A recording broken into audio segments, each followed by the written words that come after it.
She thought she could get rid of my chickens with one HOA letter. She didn't expect a camera, a city inspector, and the bridge that would trap her forever. This is the story of how Karen tried to ruin my life. And ended up destroying her own shortcut home.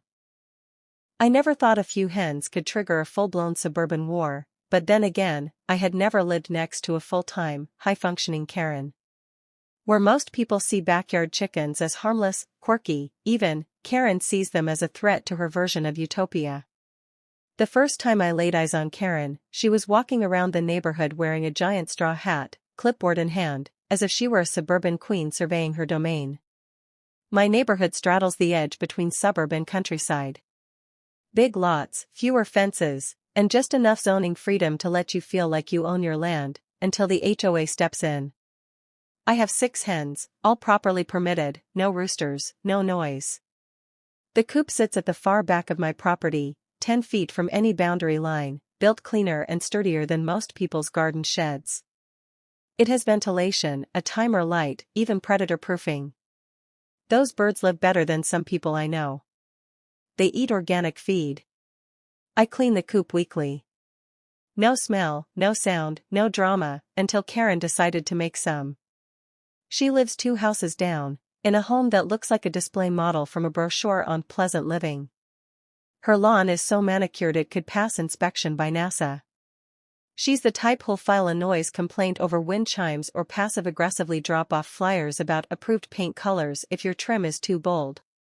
Her garden is pristine, every flower in place, every bush trimmed to perfection.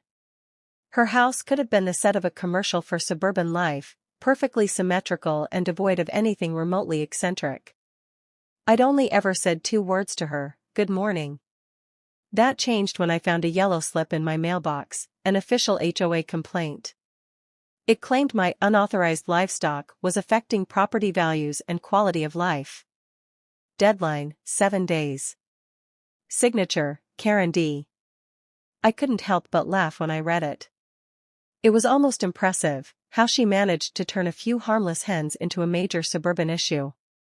But I wasn't mad, I was just intrigued. The funny part? She hadn't even bothered to do any real investigation. She didn't know the specifics of zoning laws or what kind of permit I had for my chickens. She just knew I had something that didn't fit her perfect world. She had no clue that the coop was built to code, fully permitted, and even had a thorough cleanup routine. She was mad simply because chickens existed, and that was enough for her to act. The HOA complaint was her way of flexing her control over the neighborhood. But by filing that complaint, she made one critical mistake: she put her name on it. Karen had no idea that I wasn't the type to back down quietly. She thought she was just messing with a simple suburban backyard farmer, but what she didn't realize was that she had just triggered a chain of events that would lead to a very public, and very messy, battle. Karen had made her move, and now I was ready to make mine. She thought she was declaring war on 6 chickens. What she didn't realize was that she was declaring war on me, and I was ready to fight. After receiving the complaint, I didn't react publicly. I didn't storm over. I didn't leave a passive-aggressive note. I simply read it, folded it in half, and placed it on the counter. Then I poured myself some coffee and walked outside to check on the girls. The hens were calm, scratching the earth like they did every morning. Nothing had changed for them, but everything had changed for me. I spent that day going over every permit, every zoning document, and every HOA clause I had meticulously kept since the first day I broke ground on the coop. I made copies. I highlighted text. I printed backup versions of city correspondence. I even laminated the permit because, at this point, I knew things were about to escalate. Karen had made it clear, she wasn't just annoyed, she was coming for me. Or more accurately, for my birds. By the 3rd day, another letter arrived. This time, it was not from the HOA, it was anonymous. No return address. Just a plain white envelope with a single sheet of paper inside. Typed. It read, "You've been warned. Remove the chickens before someone else does it for you." I laughed out loud. It was both pathetic and childish, but it confirmed one thing: Karen wasn't going to stop. She'd moved from formal complaints to veiled threats. I scanned the letter and stored it. I also installed cameras, front yard, backyard, fence line. If anything happened to those hens, I wanted evidence. The next HOA meeting was scheduled for Saturday, and I made sure to attend. I arrived early and sat near the front. Karen was there, of course, perfect posture, tight smile, binder in hand. When the meeting opened for concerns, I raised my hand. Calmly, I walked to the front and presented copies of every permit I had. I showed that my chickens were well within legal guidelines and HOA regulations. I even passed around photos of the coop, clean, professional, odor-free. People nodded. A few smiled. Karen's face? Frozen. She tried to interrupt, but the HOA president held up a hand. "Let him finish," he said. So I did. I finished with this: "If anyone here believes my coop is a problem, speak now. If not, I ask that future complaints come with facts, not fear." No one spoke. Not a word. And Karen? She didn't say a thing. But the real satisfaction came the next morning, when my new cameras picked up footage of a familiar figure sneaking around the side of my fence at 5:42 a.m., wearing a hoodie, carrying a plastic bag, and tossing something over the fence toward my coop. Karen had just made her second mistake. The footage wasn't grainy. It wasn't blurry. It was crystal clear, 1080p, night vision enabled, time-stamped. Karen, dressed in a gray hoodie and yoga pants, stepping into the side pathway between our properties at 5:42 a.m. A plastic grocery bag dangled from her hand. She looked both ways, crouched slightly, then flung the bag over my fence like she was discarding evidence. She turned, walked back the way she came, and disappeared. I didn't even have to check the coop right away. I knew what this was: an escalation. Not a complaint. Not a warning. An actual physical act of harassment. But still, I walked to the coop and found the bag. Inside, lettuce, bread scraps, and something slimy I couldn't immediately identify. Spoiled food, most likely. Not lethal, but intentional. Designed to create a smell, attract pests, or maybe just rattle me. The camera had done its job. Karen had crossed the line, and now I had proof. I made 3 copies of the footage, one for my files, one for the HOA, and one for the police. Yes, the police. I wasn't planning to go nuclear, but Karen made that decision for both of us. I reported it as trespassing and attempted property sabotage. The officer who came by was surprisingly supportive. "People think chickens are just backyard decor," he said. "They're livestock. That's your property. And that's clearly a targeted act." I submitted everything: timestamps, previous warnings, the anonymous letter, and the footage. I didn't know what would come of it, but I was done playing defense. The HOA wasn't happy either. They called an emergency session. When I showed the board the video, one of the members let out a whistle. Another said, "That's a serious violation." Karen was asked to attend but declined, citing stress. Ironic. That same afternoon, something wild happened. Animal control showed up, but not at my house. They walked straight into Karen's yard. I watched from my window as they talked to her at the porch. She pointed toward my fence. They pointed back at her trash cans. 15 minutes later, they left with a report and a sample from one of the open bags sitting by her side gate. I wasn't the only one documenting things, it seemed. Karen had tried to paint me as the problem, but she had forgotten one crucial detail: when you live in a neighborhood with rules, those rules can work both ways. She wanted control. Now the whole block was watching her unravel. You'd think after being caught on camera, most people would back off. Lay low. Apologize, maybe. Not Karen. Instead, she doubled down, started posting in the neighborhood Facebook group vague passive-aggressive messages like, "Some people bring barn animals into civilized spaces," or "Not all neighbors value hygiene and property standards." She never named me, of course, but everyone knew. I ignored her. Let her spin her wheels.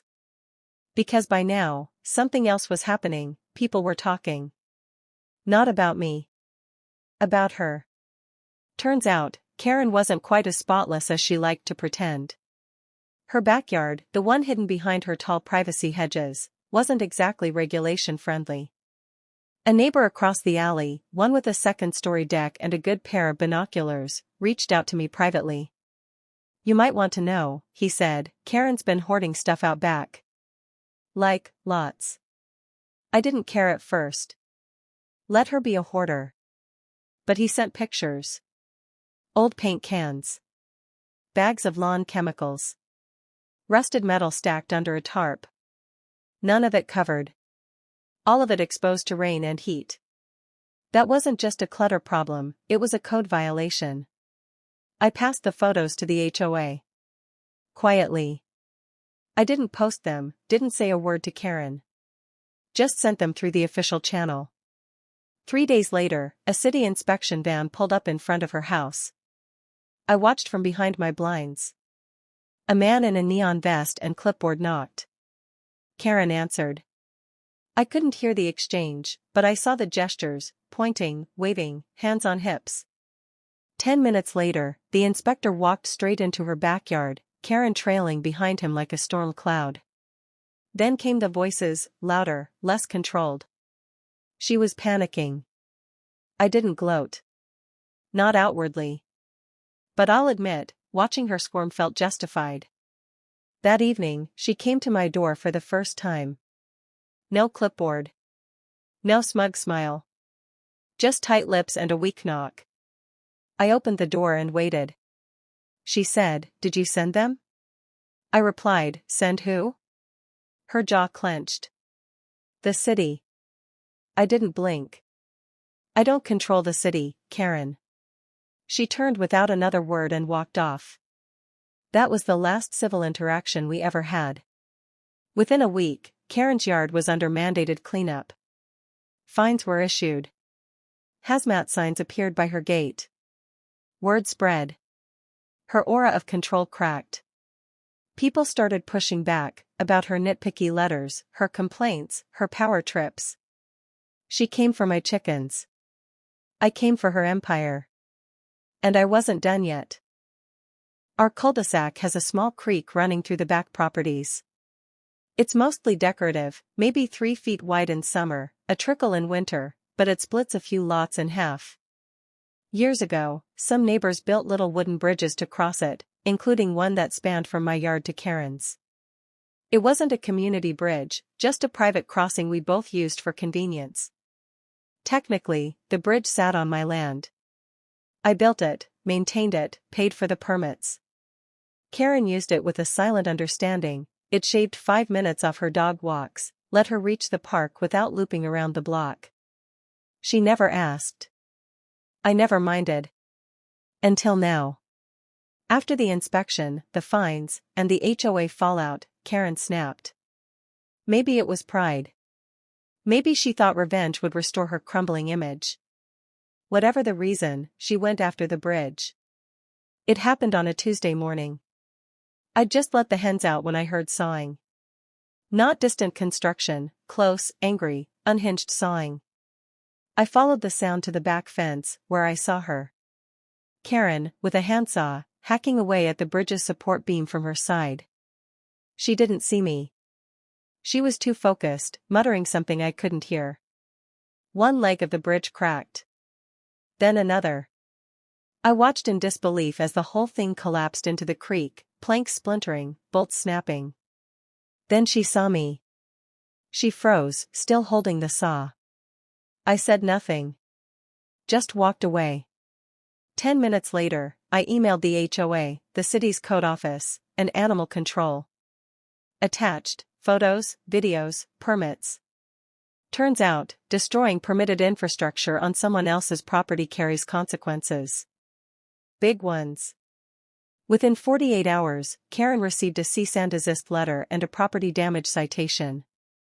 She tried to argue it was her side of the bridge.